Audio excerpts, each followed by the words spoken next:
Bien, vamos a hacer una entrevista a un personaje que no requiere presentación porque es una figura extraordinariamente conocida y vale su peso en oro, que es don Antonio Piñero.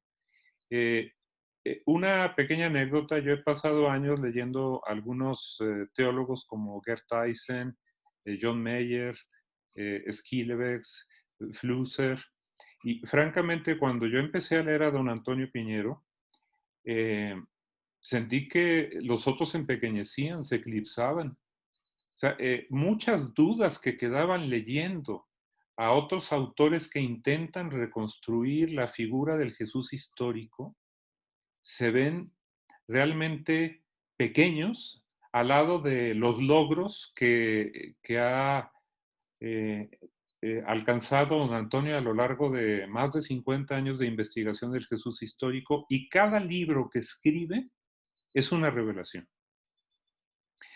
Se mete en los pormenores porque es un erudito extraordinario. También ahí se nota la diferencia con otros grandes autores, porque eruditos como Meyer eh, pueden mostrar un gran conocimiento, pero la perspicacia de don Antonio para obtener conclusiones, para establecer conexiones lógicas, es realmente fuera de serie.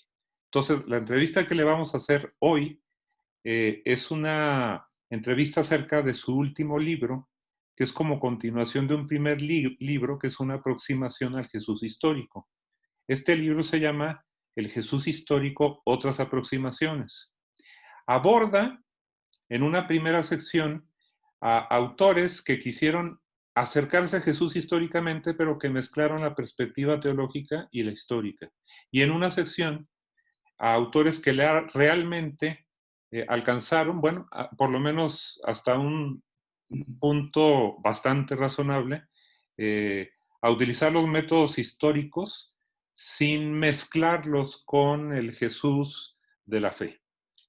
Entonces, sin más preámbulos, vamos a hacerle unas cuantas preguntas a don Antonio. Quiero aclarar que el libro tiene tantas y magníficas ideas que no me fue posible es hacer preguntas más que acerca de los tres primeros autores que toca don Antonio en su libro, porque cada análisis es una joya.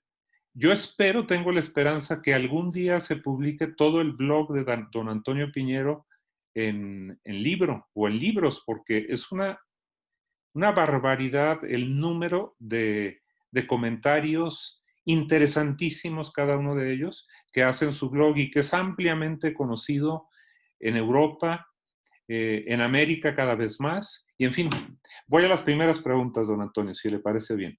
Vale. Entonces, bueno, el primer... Bueno, pero se ve que eres muy amigo mío, ¿eh? Porque Ah, esto a mí me da mucha vergüenza cada vez que dicen estas cosas, porque realmente yo no lo creo tanto, ¿no? ¿Qué va? En absoluto, simplemente recuerdo aquello de tan conocido que más sabe el diablo por viejo que por diablo. Y son muchos años, o sea que ya simplemente se afilan los colmillos a base del tiempo y no tiene tampoco tanto mérito. Yo creo que el mérito lo tienen aquellos que han trabajado muy poco y son capaces de tener ideas geniales, pero si estás todo el día trabajando, ¿qué mérito tienes? Pues no mucho. O tienes el mérito a lo mejor de tener la voluntad, ¿no? De tener los años que tengo yo y seguir trabajando. Bueno, esto sí que sería un mérito. Un mérito. Porque yo tengo cerca de los 80 y entonces podría estar como quien dice vulgarmente, ¿no? Pues sentadito en el sofá y rascándome la barriga o una orejita y todas esas cosas y tal. Y no, yo sigo trabajando igual y cada vez con mayor interés. Creo que una cosa muy buena para los que tenemos la edad es mirar siempre hacia adelante. Yo nunca miro hacia atrás. Yo siempre tengo planes. Ahora mismo, sinceramente, yo tengo en la cabeza planes por lo menos para seguir trabajando durante 7 u 8 años, hacer 5 o 6 libros, algunos que están, digamos, no contratados, porque ahora ya no quiero contratar, sino apalabrar con palabra de caballero, y decir, voy a hacer esto y vamos a hacerlo, y no ponerme una línea roja de tal modo que me agobie y tal. Pero esa palabra de compañero, de caballero que se cumple, Pues yo tengo, como quien dice, apalabrados, pues 6 libros. Entonces, tengo un montón de trabajo por delante. Así Qué que maravilla. cuando a mí me obliguen a dejar de trabajar, será porque la parca inmisericorde me haga atravesar la laguna Estigia en la barca de Caronte. Si no, yo no paso la laguna Estigia si no está la parca detrás empujando. Así que yo sigo.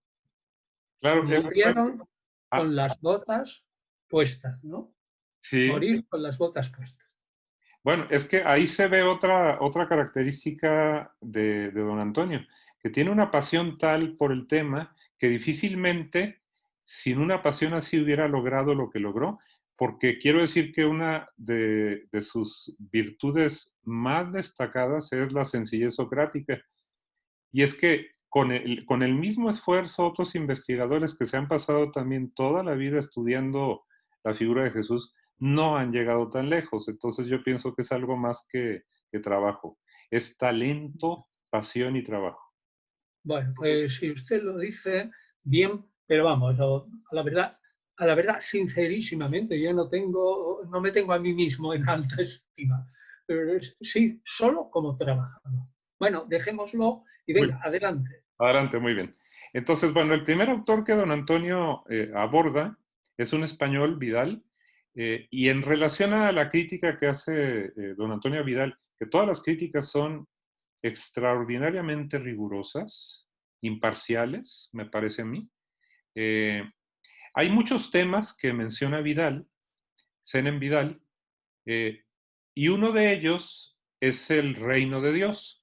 Entonces, la primera pregunta, porque Vidal tiene eh, la tesis de que el reino de Dios ya es algo presente en este mundo, en esta vida, aquí y ahora. Y don Antonio hace una crítica al respecto. Entonces la pregunta sería, ¿el reino de Dios es aquí y ahora? Es decir, desde la época de Jesús, ¿o pertenece Es a un una, es tiempo? una pregunta, yo creo que es fantástica, va al núcleo de la predicación de Jesús, va al núcleo Ajá. del ser de Jesús. Quisiera decir que Senén Vidal ya murió, pero el libro que yo he criticado, sobre todo, que tiene muchos, incluso un comentario bastante gordito del Nuevo Testamento completo, y el libro que he criticado sobre todo se llama Los 3 proyectos de Jesús. Y sintéticamente lo que dice es, y eso creo que ayudará a enmarcar la pregunta, lo que dice, primer proyecto de Jesús. Pues aunque funda, dice Vidal, bueno, no lo dice tan claramente, lo digo yo, aunque funda un grupo nuevo, sin embargo Jesús mantiene las coordenadas mentales del Bautista. Es decir, piensa como el Bautista.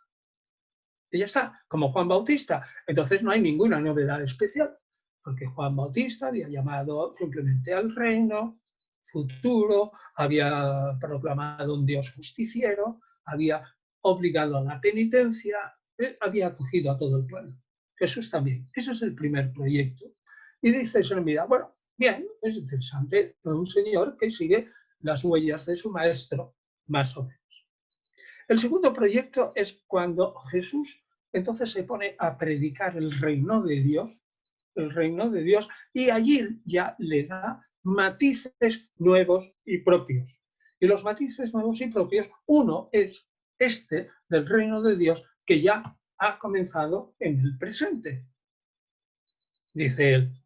Y el tercer proyecto se reduce a una semana.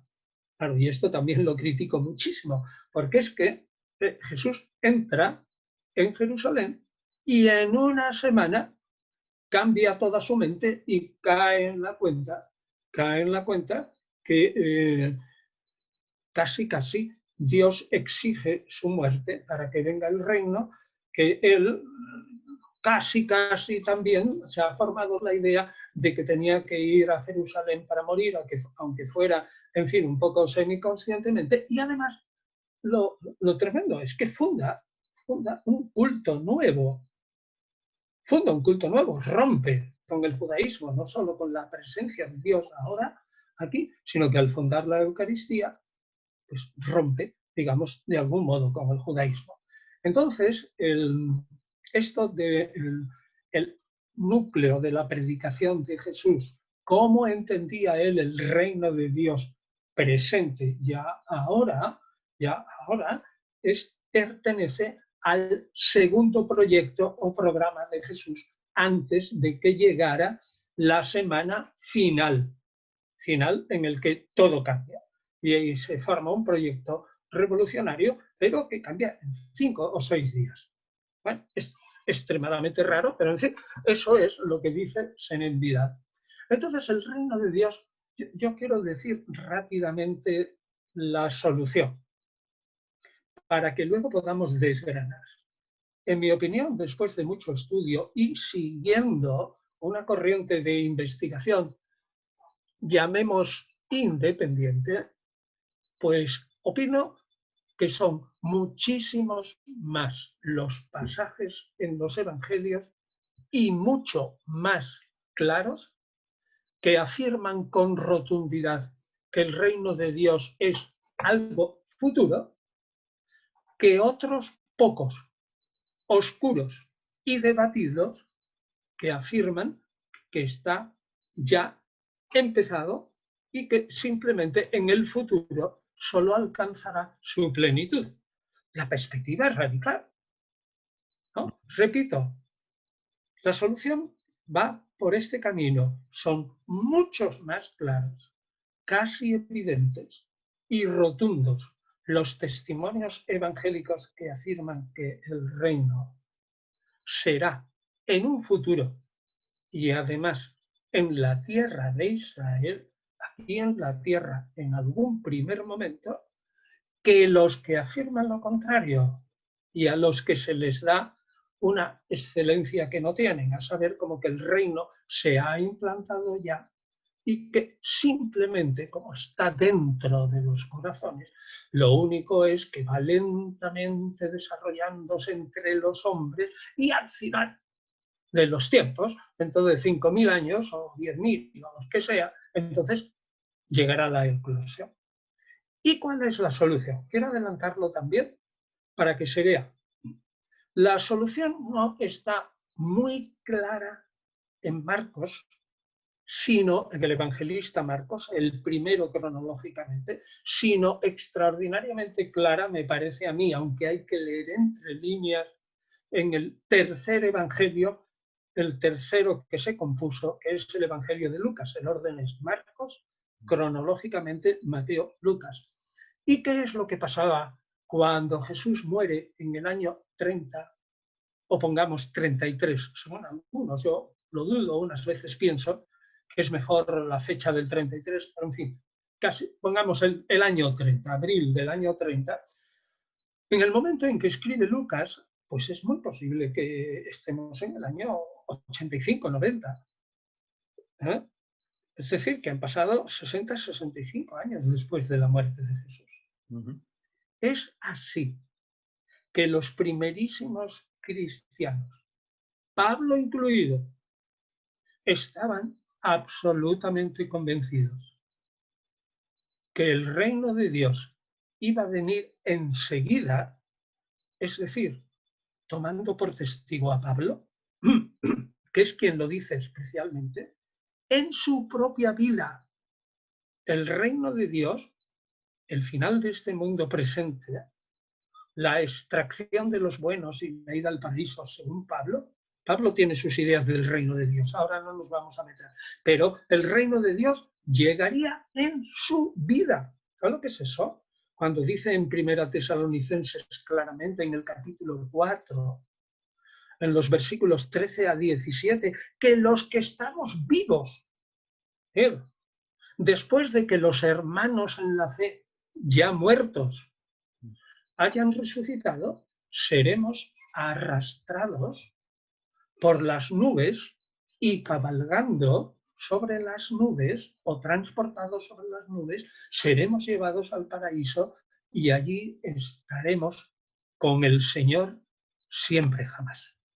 Es decir, Pablo y todas las comunidades primitivas estaban absolutamente convencidos de que el reino de Dios tendría lugar de un modo en el futuro, pero inmediato, es decir, a la vuelta de la esquina.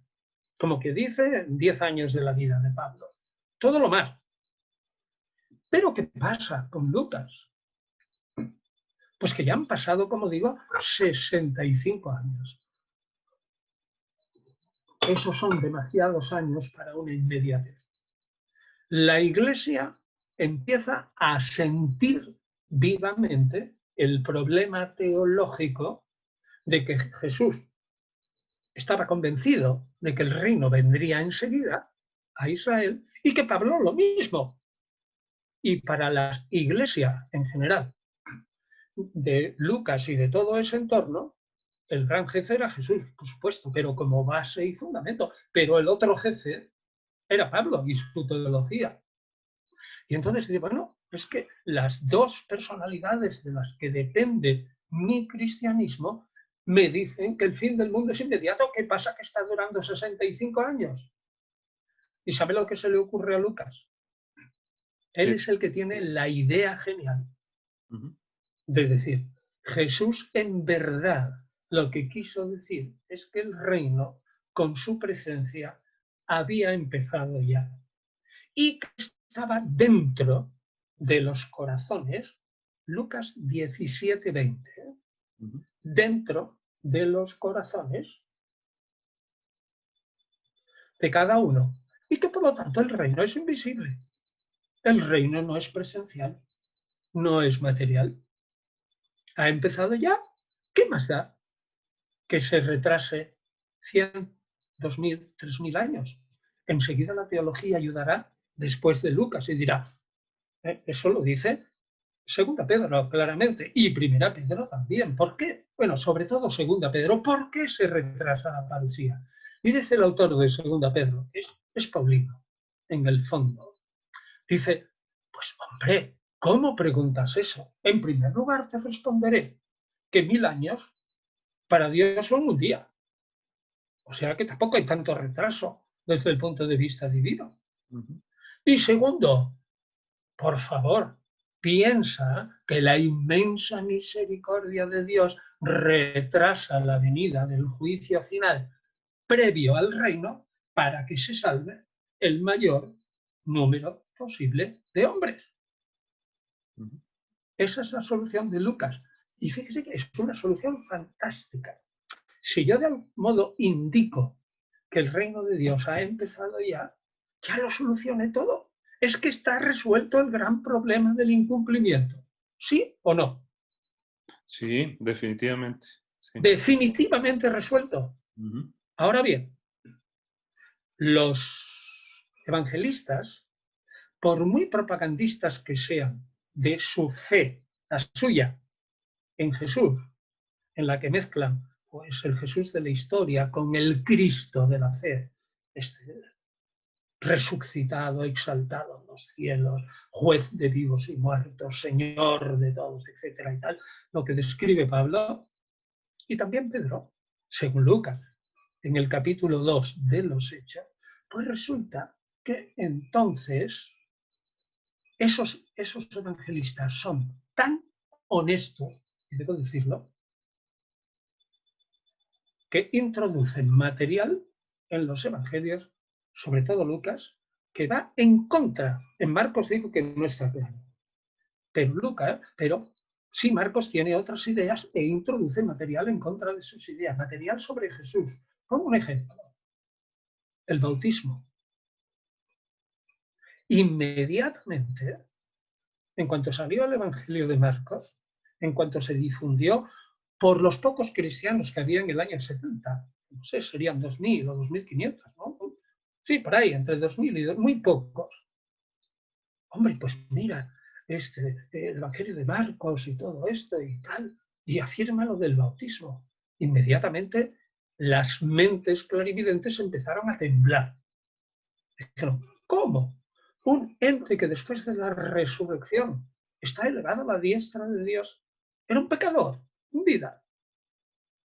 Oye, eso no puede ser. ¿Cómo va a ser un pecador?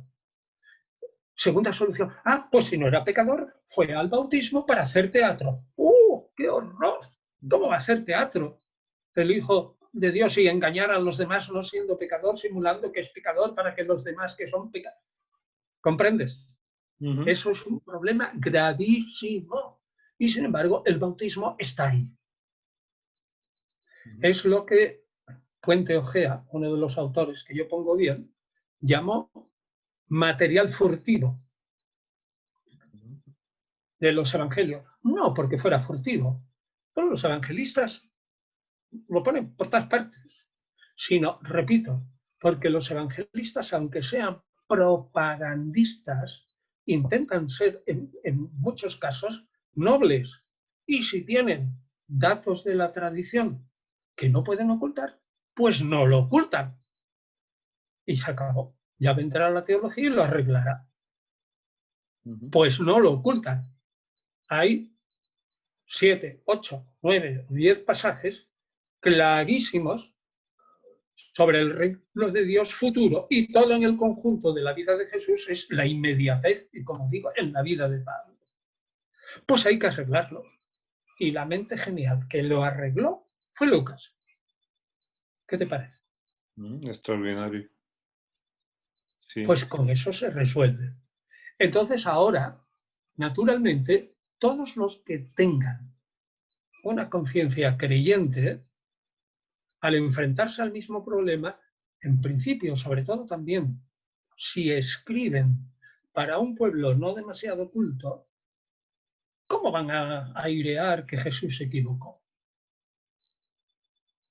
¿Cómo van a airear que él no tenía ni idea, como en Marcos 13:32, de cuándo iba a ser el final? Pues resulta que Jesús es Dios. Si después de finales del siglo V, ya cuando ya habían pasado 40 o 50 años del concilio de Macedonia, ¿no? En tiempos de Gregorio I Magno, ya en torno, ya a principios del siglo VI, pues todo el mundo que fuera culto sabía perfectamente que Jesús era el Logos, la segunda persona de la Trinidad. Pues, ¿cómo resuelven el problema del bautismo? Pues lo resuelve el primero Mateo. Dice, no te bautices, que soy yo, yo soy el que me tengo que bautizar. Fíjate, él que también era un hombre, se sobreentiende, sin pecado, ¿no? Además, no soy digno de desatar la correa de tus sandalias. Y Jesús responde con una frase que no hay quien la entienda en el fondo. Cumplamos toda justicia. ¿Qué es eso de cumplamos toda justicia? Bueno, yo no la entiendo. Ni yo, ni muchos otros. Es decir, es una frase que es lo suficientemente oscura como para salir del paso. Lo mismo pasa con el reino de Dios. ¿Ha quedado bien encuadrado? Sí, cómo no. Perfecto. Entonces, una vez que ha quedado encuadrado, entonces yo lo que diría es, vamos a decir unos cuantos textos en los que se ve clarísimo que el reino de Dios es futuro y además material. Es decir, primero, sobre la tierra de Israel. Yo tengo un libro sobre eso que se llama El juicio final. Y está hecho con dos, ahora son colegas míos, fueron en tiempos discípulos míos, pero ahora son mayores, son gente estupenda que escribe libros por su cuenta, Eugenio Gómez Segura y Javier Alonso. Entonces estos dos señores pues escriben por su cuenta y también organizan cosas y hemos hecho libros juntos. Uno de ellos es este, El juicio final. Y allí, en el juicio final, explico muy detenidamente lo del reino de Dios y explico cómo probablemente Jesús pensaba que el reino de Dios, todavía no me he metido con los textos, estoy poniendo el marco para que se entienda, que el reino de Dios, como judío que era al 100%, el reino de Dios será en la tierra de Israel. Aquí, en la tierra. Y los buenos se salvarán y entrarán en él después de un juicio, no serán condenados como cabritos malos y negros, y como ovejas puras irán al reino, y los malos serán condenados. Punto. Aquí. Y en segundo término, cuando se acabe el reino de aquí, porque como dice clarísimamente el Apocalipsis, por muy malo o muy bueno que sea este mundo, el mundo futuro exige, fíjense esto que bello del Apocalipsis, que está al principio, capítulo 6 o por ahí, y el mundo, y también lo dice al final, el mundo actual se enrollará como un rollo viejo. El rollo, ¿sabes lo que es un rollo de pergamino o algo así, como hemos visto en la televisión, en Yo Claudio y en otras bibliotecas sacas? El rollo lo estiras y le das una obra. Bueno, pues se enrollará como un rollo viejo, se tirará y entonces vendrá un nuevo cielo y una nueva tierra. Pero eso es la segunda parte. La primera parte es aquí y está claramente en dos textos. Una en Marcos 10:30 y otra en el Apocalipsis, cuando capítulo 20. Bueno, vamos a Marcos 10:30. Es cuando le preguntan los discípulos a Jesús y le dicen, bueno, y nosotros, a ver, te hemos seguido, es que hemos dejado todo. ¿Y ahora qué premio recibiremos? Y Jesús dice, en esta vida, casas, haciendas, hermanos, hermanas, campos, todo, o sea, todo, ¿no? Y luego, la vida eterna. Es decir, el reino de Dios, porque, aunque sea en Israel, es definido porque es mortal. Los israelitas en época de Jesús sabían clarísimamente, 200 años antes no, pero en tiempo de Jesús sabían clarísimamente, muy bueno, que fuera el reino de Dios era una cosa material. Y tarde o temprano acabaría en el paraíso, que está fuera del mundo corriente. Fuera de nuestro mundo corriente. Y por eso Marcos, qué precioso texto, ¿no? Cuando dice, aquí, 100 por 1, vamos. Casas, haciendas, hermanos, hermanas, y después la vida eterna. Y el segundo texto del Apocalipsis es cuando dice en el capítulo 24, aquellos que habían sido trucidados, degollados por el... Trucidados no es un anglicismo, es un latinismo. Habían sido trucidados por el imperio. Resulta que esos resucitarán, están simbolizados en los 144.000 mártires. Esos resucitarán y vivirán en el reino de Dios durante la tierra. ¿Cuánto? 1000 años. Y después de los 1000 años, no dice por qué, Dios soltará de nuevo a Satanás, una segunda batalla, el gran juicio final y luego el nuevo cielo y la nueva tierra. Es decir, que tenemos pistas de que el reino de Dios, según Jesús, probablemente era doble y material. Bueno, pero lo que nos importa, bueno, ¿qué es material? Eso sí lo puedo decir, pero lo que nos importa es que es futuro, ¿no? Es en el futuro. Pero antes sí diré, ¿cuál es el símbolo del reino de Dios? A ver, Javier, ¿cuál es el símbolo para Jesús del reino? Si tú lo simbolizarías en una palabra, ¿te atreverías a decir una palabra? La redención, la reconciliación con Dios. No. El reino es, o si quieres dos, un banquete. El reino es el banquete. Y la parábola del banquete. El reino es el banquete. Y vendrán muchos, como dice Lucas, ¿no? De Oriente y Mateo. Lucas, de Oriente y Occidente. Y se sentarán con Abraham, Isaac y Jacob. Y va uno y se levanta y dice, oh, ojalá yo pudiera también comer, estar en ese banquete en el reino de Dios. Pues ahí tienes un texto clarísimo que es futuro. Dice, ojalá yo. Jesús les dice esto, ¿no? Que está hablando ya del reino como un banquete, pero luego, ya al final, como dice Isaías, vendrán algunos paganos también que se meterán dentro. Pablo lo dice claramente. Isaías es un olivo y vienen unos paganos y se injertan en ese olivo, ¿no? El olivo es el verdadero y las ramas pues son oleastros, olivos silvestres, pero bueno, se injertan. Primero viene este reino, vienen unos cuantos paganos y luego, al final, el definitivo. Es fantástico. El banquete más material, comer y beber. Comer y beber. Y ahora vamos a un texto. ¿Qué Suena es lo que casi dice? griego. Suena casi griego, ¿no? Esto del simposium, el banquete. Sí, veía en el banquete, pero ten en cuenta que el banquete, en el fondo, el banquete de Platón trata del amor y de la amistad como ideas divinas y en el fondo se une al Sedón y en el fondo solo trata de un amor como una idea y tal para almas que son inmortales, ¿no? Esa es una mentalidad totalmente distinta.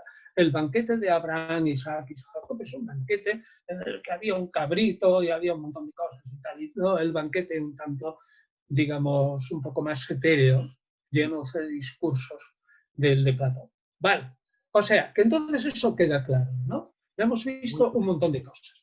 Y además hemos dicho eso. Pues fijaos, y siguiendo, volveré de luego al texto de Lucas. ¿Sabes que las bienaventuranzas aparecen en el Sermón de la Montaña? Y son 8, y luego aparecen muy pequeñitas, que probablemente son más auténticas. Lo más breve casi siempre es más auténtica, y lo más extenso suele ser secundario, ¿no? Pues entonces resulta que en las bienaventuranzas hay 2 clarísimas. En Lucas 6, 20 y 21, lo que dice claramente: los que tenéis hambre, os hartaréis, y los que tenéis sed, viviréis.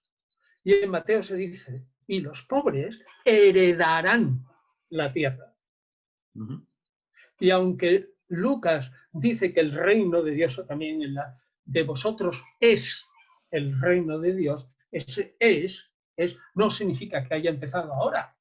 Pues porque todos tenían mucha hambre. Es un momento que, como digo yo, o dices tú, muchas veces utilizas el presente por futuro. Uy, esta tarde voy al teatro. Oye, voy es presente de indicativo. Y sin embargo, esta tarde es futuro, porque hoy son las 10 de la mañana o las 11. Y sin embargo, has utilizado un presente de indicativo. Presente por futuro. O sea que no hay ningún problema en que en Lucas 6:20 el reino de Dios es vuestro. Es un presente por futuro. Lo que importa es que comeréis y que viviréis. Bueno, otro argumento es todo si tú coges incluso, y en esto se traicionan un poco los que defienden el reino de Dios presente, y les preguntas y dices: a ver, ¿cuál es el núcleo de la predicación de Jesús? ¿Qué te responderá un teólogo corriente? El anuncio de la venida del reino de Dios. Jamás dirá el anuncio, jamás, de que el reino de Dios ya está aquí. Eso no lo dice nadie. Es verdad. Dice de la venida. Por ejemplo, un texto. Marcos 1:15. Jesús, bueno, este pertenece, según Senén Vidal, a la primera parte. Jesús igual casi que Juan Bautista, porque esto que voy a leer ahora es lo mismo que Mateo y Lucas dicen que decía Juan Bautista. Jesús vino a Galilea, es decir, estaba fuera, probablemente en Judea, y viene a Galilea, cuando ya ha formado su grupo, proclamando el anuncio, ese es el Evangelio, la buena nueva de Dios, que dice: el tiempo se ha cumplido, tenéis que arrepentiros, os tenéis que arrepentir, porque el reino de Dios se ha acercado. Ujú. Es decir, está a las puertas. Por eso no ha venido, porque todavía no os habéis arrepentido. Todo el mundo sabía, cuando oía esta frase de Jesús, que antes del reino habría una criba, Ujú. un juicio, Ujú. el que tenemos en Mateo 25, un poco adornado, Mateo 25. Ya Jesús como juez, digamos, de vivos y muertos al lado de Dios omnipotente, ¿no? Y cómo separa a las ovejas y las pone a la derecha, y a los cabritos los pone a la izquierda, ¿no? A los cabritos los manda al fuego eterno, y a las ovejas los manda al eterno descanso. Bueno, Una pregunta nada más. ¿Eso quiere decir que es un ejemplo de una afirmación tajante y clarísima de que el reino de Dios es futuro, ¿verdad? Y no presente. sí, para mí sí. Ajá. Se ha acercado, pero no estáis arrepentidos. ¿Por qué? No lo saques del contexto. Te digo que todo israelita sabía, pero ahora voy a poner más claras, ¿eh? Ujú. Todo israelita sabía, ¿eh?, que antes del reino habría un juicio. Por eso predica Jesús, arrepentíos. Se ha acercado el reino, más bien lo que se acerca es el juicio para entrar en el reino. Ese es el verdadero significado de la frase. Ujú. Fijaos, otro, otro, otro pueblo, otro texto muy parecido está en Lucas 10, cuando manda. Lucas 10 es el capítulo de Lucas, propio de Lucas, en el que envía a 72 discípulos a predicar a un montón de tiempo, a un montón de pueblos, a 72 discípulos. ¿Por qué? Porque a él no le daba tiempo, porque el reino de Dios estaba tan cerca que había que predicar el arrepentimiento, y por eso envía 72, porque no le daba tiempo antes de que llegara. Sí, es evidente para quien vea las cosas en su contexto. Y dice, si no os admiten en ese pueblo, os vais, que hay otro.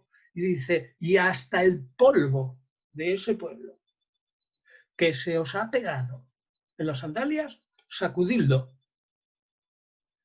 y decidle, sabed que el reino de Dios está cerca.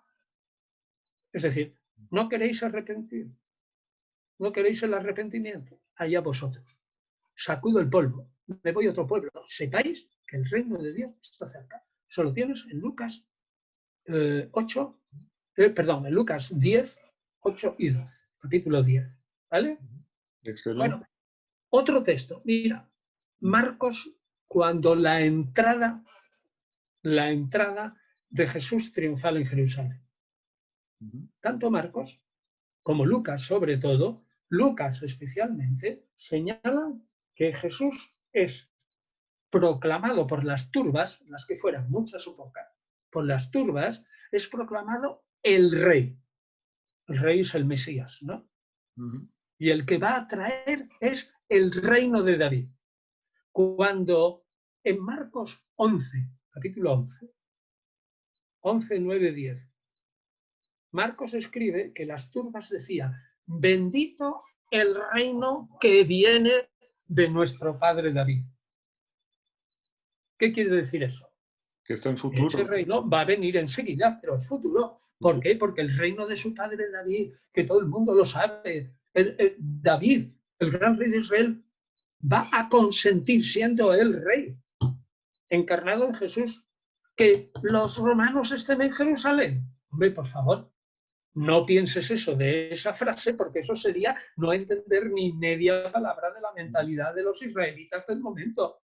El reino que viene de nuestro padre David supone que vendrán las legiones de Dios, que son de ángeles, echarán a los romanos, a todos los que no se conviertan, y Una pregunta, establecerán. Antonio. ¿Quiere decir que si se habla del reino de Dios en los corazones de los conversos, ah, Eso llegaremos allí cuando llegue. Eso está en Lucas 17:20. El bien, reino bien. de Dios está dentro de vosotros. no debemos tratar ese tema hasta que no veamos la lista impresionante de textos que afirman que el reino de Dios es futuro. Ah, ¿Vale? correcto. Muy ¿Vale? excelente. Fíjate otro texto. Ajá. Mira, fíjate en el capítulo 15 de Marcos, que se le, como que se le escapa de la mano, ¿vale? Así, se le escapa cuando está escribiendo. Y entonces viene José de Arimatea, Jesús ya muerto, ¿no? Y viene el momento del descendimiento, corre mucha prisa porque la Pascua empieza. Viene José de Arimatea, un miembro destacado del consejo. No dice qué consejo, había muchos. Se supone que si no lo dice será el máximo, el Sanedrín, que también estaba esperando el reino de Dios. Y armándose de valor, entró donde Pilato y solicitó el cuerpo de Jesús. ¿Qué quiere decir Marcos? Marcos 15:43, vino José de Arimatea, un miembro destacado del consejo, que también estaba esperando el reino de Dios. Y armándose de valor, entró donde Pilato y le pidió el cuerpo de Jesús. ¿Qué quiere decir eso? ¿Que ya estaba allí el reino? Entonces no tenía que esperarlo si ya estaba allí. Claro, sí. El que espera es porque si yo estoy esperando a mi amigo y me está dando el plantón, estoy esperando, es porque mi amigo no ha venido. Si no, ya no estoy esperando, ya está aquí, ¿no? Es evidente que el reino aún no estaba. Y fíjate, otros dos también de pasada, que a mí me gustan mucho, estos textos que son así como de pasada, que lo ponen los evangelistas a veces sin caer en la cuenta. Claro, yo no puedo ni imaginar que en el siglo XX, XIX y XX vendría gente que escribiría libros y libros sobre que el reino de Dios es espiritual, está en el corazón de los hombres y bla, bla, bla, bla, y que todos estos textos no están bien entendidos y todo eso. No. Pero fíjate qué munición nos va a dar ahora Lucas en el capítulo 24. El capítulo 24, entre otras cosas, narra ese suceso de dos discípulos que después de muerto Jesús, ignorando todavía la resurrección, se escapan de Jerusalén y se van a un pueblo que se llama Emaús. ¿Sí o no? Los discípulos de Emaús. Y entonces Jesús aparece por detrás, ¿no?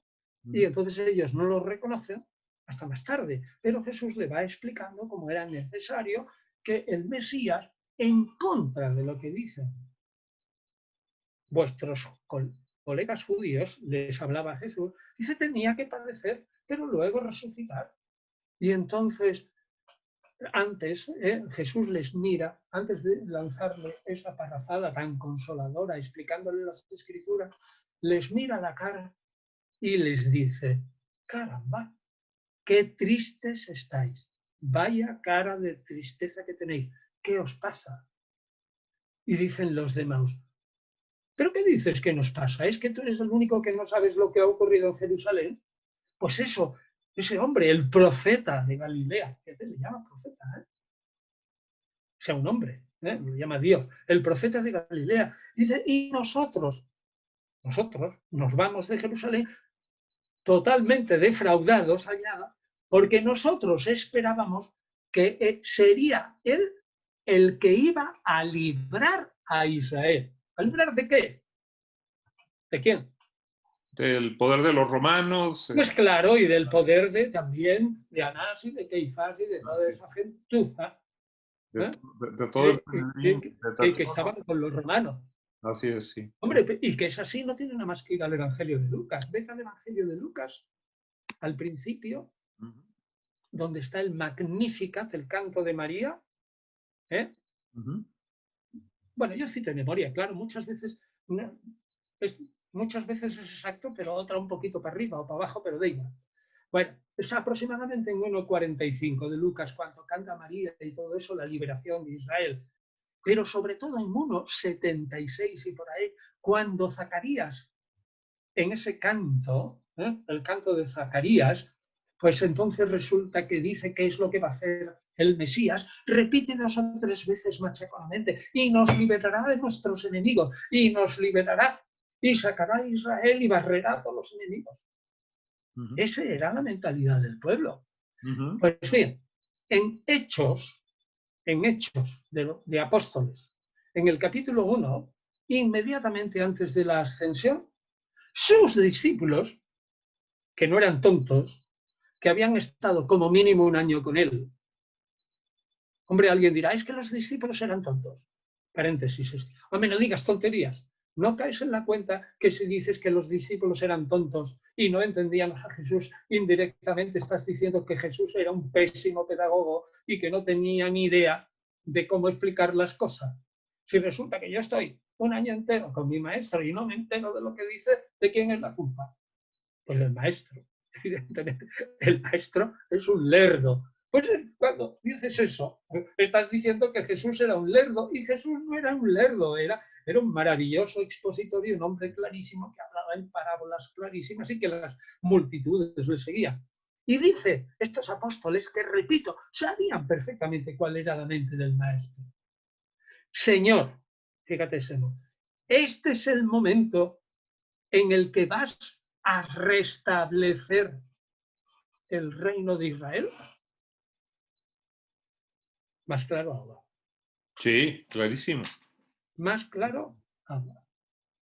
Este es el momento, Jesús, cuando tú vas a restablecer el reino de Israel. ¿Tú sabes lo que es eso? Lo diré 1000 veces porque la gente no cae en la cuenta. El reino de Israel es en Israel. Supone que hay que barrer a todos los romanos. Naturalmente Jesús tenía a 4 gatos detrás de él y era un pobretón, eso es cierto. Parece que los evangelios lo presentan como un pobre y que necesitaba de la ayuda de unas cuantas mujeres que les dieran de comer y les cosieran la ropa y todo eso, pero no tenían nada. ¿Tú crees que ese hombre había armado un ejército? Imposible. Tendrían las armas como tenían los israelitas cuando iban de camino, llevaban un puñal. Y alguno podría haber comprado una espada gorda, como aparece en Getsemaní, en el huerto, cuando el prendimiento de Jesús, ¿no? Vale, pero ¿cuántos tendrían espadas? ¿5, 10, 20? Y con 20 espadones se va a oponer al ejército romano que en 3 días, aportaría 2 legiones. Eso solo en los 3 primeros días desde Siria. ¿Y tú sabes cuánto eran 2 legiones? Pero 2 legiones eran 40.000 hombres en total cada una, con todo el alrededor. Es decir, que en 2 días aportaría 80.000 hombres, ¿eh?, para aplastarlos. Para enfrentar, Jesús no era tonto. ¿Quién era el que iba a echar los romanos? Pues Dios.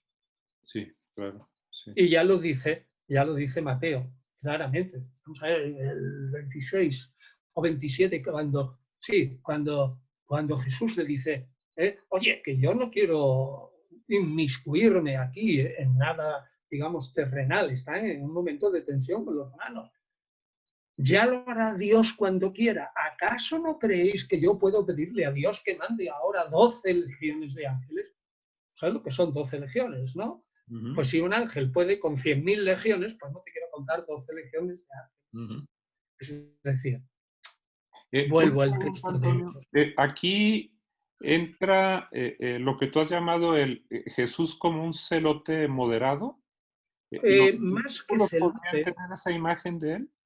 Mira, celota Ajá. en sí no es violento. Ajá. El nombre de celota se aplica y se aplicaba normalmente en tiempos de Jesús, y tenía un discípulo, uh-huh, Simón el cananeo, el celota, uh-huh, que era celota, se aplica a aquellos que tenían un celo intensísimo, uh-huh, por el cumplimiento de la ley de Moisés, uh-huh, y que en algún caso se podrían sobrepasar, y obligar a otros a cumplirla. Por ejemplo, serían los primeros que, si veían a un señor cerca de Jerusalén trabajando en sábado, que llamaran a la gente y que cogieran las piedras y lo apedreaban, ¿no? Uh-huh. Un celota sería el primero que invocaría el mandamiento de no nombrarás el nombre de tu Dios en vano, que es el segundo mandamiento, y resulta que viene un señor que se le ha escapado una blasfemia. El celota sería el primero de los que lapidaría. Ujú, Pero lapidar a un pobrecito no es enfrentarse a los romanos. ujú. ¿Está claro? Sí, muy Pues claro. eso es un celota. Un celota es un fanático de la ley. Tú puedes llamar a Jesús fanático, con tal de que no lo confundas con otros fanatismos que hay ahora. Claro. Y Pero pienses que, cuando tú hablas de celota moderado, ¿qué es exactamente lo que dices? pues eso, Ajá. que ellos creían que quien iba a defender la ley y el dominio de Ujú. Dios en Israel sería Dios, no ellos. Ah, muy bien. El reino de Dios sería un milagro. Lo Sí. que yo creo es que lo que Jesús pensaba, y además está en el capítulo 14 de Zacarías, y lo he dicho 1000 veces, Ujú, el reino de Dios es un milagro. Dios aparece en el Monte de los Olivos. ujú. El Monte de los Olivos se rompe en dos, nada menos. Y allí se organiza una procesión y Dios y su Mesías entran en Jerusalén. Esto es Zacarías 14. Ujú, Esto es lo que pensaba Jesús. ujú, ¿Quién establece? ¿En qué es celota? Y es fanático en que se lo crea al pie de la letra. ujú, En que él intenta observar la ley al pie de la letra, pero en profundidad. ujú. Si a eso le llamas fanático o celota, mide tus palabras, no sea que te confundan. Claro. Es que, claro, si tú dices era un celota, la gente está pensando que Jesús era un Galileo armado y que tenía al menos un pequeño ejército. Yo no digo eso. Claro. Yo no digo eso. No, sí está muy claro, ¿eh? Sí. Lo que digo claramente que era un fanático en la creencia de que Dios actuaría tarde o temprano. ¿Quién va a barrer a los romanos de Israel? Dios. ¿Cómo? Con su mano. No, me no. Dios está muy lejos. No se digna el lanzar su mano, que es omnipotente, no. Ujú. Se lo encarga a 4 ángeles y vienen aquí, barren a los romanos y se establece el reino de Dios. Eso es lo que pensaba la plebe. Sí. Y una... Pero a mí lo que me importa es esto. Le preguntaron, en este momento es cuando tú vas a restablecer el reino de Israel. Hechos de los Apóstoles 1:6. Es decir, que los discípulos estaban totalmente convencidos de que Jesús creía que con el tiempo lo que se iba a restablecer en el futuro, se había muerto y todavía no había venido el reino. Ujú, Había que restablecer el reino de Israel, es el establecimiento del reino de Dios. O sea, restablecer el reino de Israel igual establecer el reino de Dios sobre la tierra, porque quien manda es Dios, ujú. por medio del sumo sacerdote y sus ángeles y tal. Y el Mesías, pues, guerrero, una vez que ha cumplido con unos cuantos que también se enfrentan para ayudar a los ángeles, pues luego se transforma, como aparece en Zacarías, en un ser pacífico. Capítulo 9, Ujú, que va y entra en Jerusalén sobre una burra, como la mula de David. ujú. Muy bien, ¿Está está claro? clarísimo. Una Entonces, pregunta que creo que quedó en la mente del auditorio, tal vez, es ¿cómo resuelves tú el problema de que Jesús se haga bautizar por Juan el Bautista? pues es porque en ese momento Jesús no tenía todavía ni la menor idea de qué es lo que iba a pasar con su futuro. Ah, Jesús era un hombre desconocido, un señor de quien no sabemos nada de su infancia, que probablemente no tengo por qué darle era ujú, carpintero, que ujú, no sabemos si estaba casado o no, no tenemos ni idea. A lo ujú, mejor sí, a lo mejor no, a lo mejor era viudo, a lo mejor era como Pedro y Andrés que habían dejado sus mujeres y su pequeño negocio y su familia, su pequeño negocio de pesca y se habían ido con Jesús. No sabemos nada. ujú, Entonces este Jesús, pues evidentemente, al principio, ¿qué es lo que pasa? Que se siente atraído por la predicación de Juan Bautista, es que está de acuerdo con Juan Bautista. ¿Y qué predica Juan Bautista? Por esto yo digo, si aprendemos muy bien lo que predica Juan Bautista, aprenderemos muy bien cuál es el marco del pensamiento de Jesús. ¿A ujú, qué lo he dicho 1000 veces? ujú. Pues Sí, 1000 veces. Bueno, pues hasta que se aprenda, lo diré 1100 veces. muy bien. Y el pensamiento de Juan Bautista es eso, va a venir el reino, convertíos, haced penitencia, recibid el bautismo, primero os arrepentís, se os perdona los pecados. Recibid el bautismo que supone la purificación del alma y del cuerpo. Y atravesamos el Jordán, ten en cuenta que están en Transjordania. Tienen que pasar el Jordán y entrar en Israel. En norte de Judea o sur de Galilea, por donde fuere. Sí, muy bien. Bueno, pues eso es. ¿Te queda claro? Bueno, pues resulta que ya casi es la hora. Fíjate, hay otros textos también que son problemáticos y porque los mismos exegetas independientes le buscan las cosquillas para que sean textos absolutamente irrebatibles. Por ejemplo, el famoso Marcos 9:1, que dice Jesús, algunos de los aquí presentes no gustarán la muerte antes de que vean venir el reino de Dios en poder. Sí, sí. Primero, es clarísimo que es el reino futuro, pero algunos exegetas dicen, bueno, yo no quiero utilizar este texto, no sea que de alguna palabra parecida de Jesús los discípulos que se estaban sintiendo el retraso de la parusía, en vez de decir que iba a durar muy poco dicen de los aquí presentes, hasta que vean el reino. Es decir, que están aumentando el tiempo para darle tiempo a Dios que se decida de una vez a instaurar el reino. Y entonces dicen, bueno, este texto, aunque es clarísimo que indica el futuro, vamos a dejarlo en un segundo grado. Es decir, no necesitamos presentar textos discutidos, porque hay los textos clarísimos. Y otro día podemos decir, ¿qué dice el Padre Nuestro? Y con esto terminamos, porque son ya... Sí, es la hora, sí. ¿Qué dice el Padre Nuestro? Venga a nosotros. Reino. Sí. Venga. ¿Eso lo dice alguien que tiene el reino ya ahí? ¿Sí o no? No lo dice, es verdad. Sí, es categórico. Y en Lucas. Venga a nosotros tu reino. Y entonces la gente dice, mira, yo no me voy a apoyar en Marcos 9:1, eso de algunos de los aquí presentes no gustarán la muerte, porque efectivamente indica el reino de Dios futuro, por si acaso alguien me dice que eso es un remiendo de la iglesia, de algún profeta de la iglesia primitiva. Pero voy a los textos de Jesús. Impresionante. Neto. Venga a nosotros. Bueno, solo la primera pregunta nos ha llevado una hora. Sí, pero creo que ha quedado clarísimo. Clarísimo. Mi idea ha sido siempre, yo voy despacito. Sí. Repito las cosas muchas veces. Y quiero que después de una hora la gente saque una o dos ideas en claro. Y aquí ha sacado en claro. Jesús, al principio, era pues un discípulo del Bautista, no tenía ni idea, poco a poco se va formando lo suyo.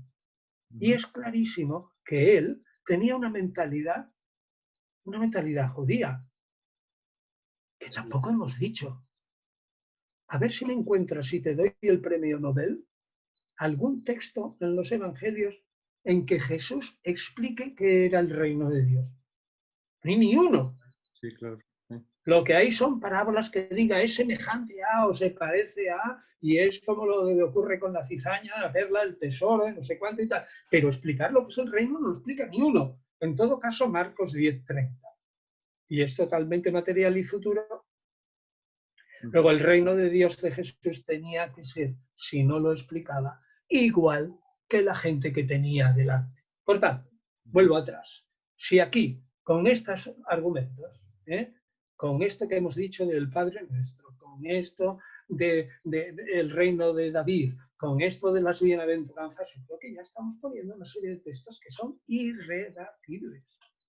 Sí, es verdad. Digo, es que es una lección magistral como son tus libros, impresionante. Una pregunta a modo de cierre, Antonio. Y cerramos, que ya hemos dicho que cerramos. Y cerramos. Si no tenía idea Jesús todavía de una identidad propia que estaba por adquirirla, me llamó muchísimo la atención que mencionas en tu libro que Jesús no sintió un llamado como lo siente, por ejemplo, Jeremías. ¿Por qué se puede afirmar eso? Bueno, porque no hay ninguna descripción en los evangelios de una visión de Jesús de llamada, como si hay una descripción de Pablo que se siente como Jeremías o Isaías, y describe allí incoativamente en Gálatas 1 una visión. De Jesús no se dice eso. Ah, muy bien. Pero ¿Sabe puede qué haber sido sin que consten los evangelios. Sí, no consta, él es el elegido, lo dicen los evangelios. Lo Claro, dicen los evangelios, pero desde fuera. Es elegido y nombrado hijo de Dios en sí, el primer evangelio, que es el de Marcos, cuando le caen las aguas del bautismo. excelente. Entonces es adoptado como hijo. Muy bien. ¿Sabes cuándo es el momento en que él cae? ¿Sabes dónde está descrito maravillosamente? Y con esto termino, y lo he dicho alguna vez. Te Ajá, vas a reír, ¿eh? Y se reirá la gente. ajá, De una manera simbólica, y porque el guión está hecho por un judío, ajá, la película original, la primera de Superman, ah, explica clarísimamente la llamada de Superman. ¿Qué es lo que pasa cuando Superman, antes de realizar su misión en la Tierra y demostrar él, aunque sea ocultamente, que es Superman y tiene unos poderes impresionantes, que hace? Se va al desierto. Y allí está tiempo y tiempo. Esa escena nadie la entiende en la película, salvo que piense como un judío y como un cristiano. Ahí está describiendo las tentaciones de Jesús y cómo en Jesús, luchando contra Satanás, empieza a caer en la cuenta de que él es el llamado para proclamar el reino de Dios. La película de Superman, hecha por un judío, sí, ¿eh? sí, Utiliza lo de las tentaciones de Jesús y la retirada al desierto para mostrar la llamada superior de Superman a ser de verdad Superman y no el hijo de los Clark, sino de verdad Superman. sí, Y sí. Jesús, en el bautismo y en el desierto, venciendo al demonio, empieza a ser el ungido de Dios, el llamado, el profeta. Sí. Qué maravilla, una analogía. Bueno, es que es más que una analogía, fue totalmente intencional por parte del director, ¿no? Claro. No, no, no, es absolutamente intencional.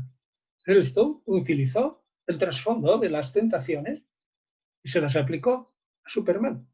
Impresionante. Pues Antonio, solo me resta agradecerte muchísimo esta extraordinaria lección magisterial. Siempre escucharte es aprender, se siente uno como transportado al siglo primero. Las ideas, igual que decía Goethe de Kant, que cuando lo leía sentía que era como meterse en una habitación luminosa, pues así se siente uno escuchándote. Entonces, te quiero agradecer muchísimo. Yo creo que al auditorio le va a encantar la precisión, la claridad con la que hablaste del reino de los cielos, de cómo es, de las pruebas que hay que buscarlas simplemente en los textos mismos, prácticamente sin interpretarlos. Y, y doblemente agradecido por el tiempo tan ocupado que tienes. Que pases muy buenas fiestas y muchísimas gracias. Creo que a la gente por acá en México le va a encantar. Y muchísimas, pero muchísimas gracias. Pues fantástico. Vale, Muy bien. pues muy bien. Pues un abrazo. Al dar un abrazo a mi amigo Javier Ruiz de la Presa, doy un abrazo a un montón de mexicanos. Y es que sois 100 millones, ¿eh? Sí, 100 es millones. un crecimiento exponencial, así es, sí. Es que es increíble. Es la primera potencia de español del mundo y con mucho. Y además, yo estoy convencido de que más la economía mexicana va a repuntar un montón en cuanto a arregle unos cuantos problemas. ¿Eh? Pero bueno, que son de decenios. Pero bueno, Decenios. México tiene un brillante porvenir, en mi opinión. Tiene un brillante porvenir. Ay, pues ojalá, ahora sí que ojalá que seas profeta. Así que un abrazo en ti a todos mis amigos mexicanos. Muchísimas gracias, Antonio. Y muy buenas tardes, felices fiestas, saludos a toda la familia. Igual. Gracias. Hasta luego.